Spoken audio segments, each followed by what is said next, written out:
දික් වෙනවා කියම.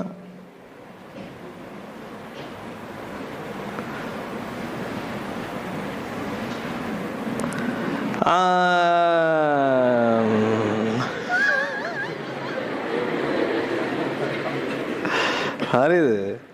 මෙන්න මෙහෙම එකක්. මොකද්ද මේකට කියන්නේ? අපි ඒ හින්දා අපි වචනයක් කියනවා.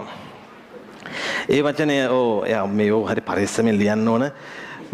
මොකද දැන් ඔය ලියන සමහර පිටුවල එහෙම මෙන් වැදිච්ච පෑංගිරි එහෙම තියෙනවනේ. හරි මුළු ජීවිතේම වෙනස් වෙන්න පුළුවන්. හරි මේකට අපි බයෝ වල කියන්නේ හත්ත.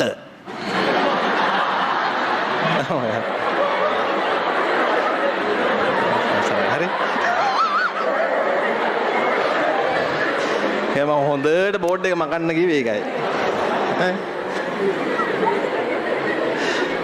හත්ත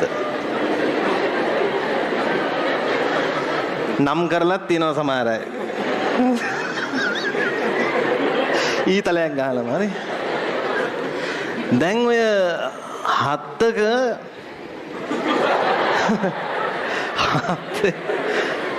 මේ හත්ත යටින් බලපුවාම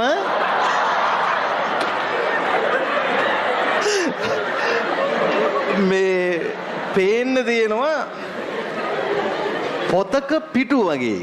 දැකලා තියෙනවද?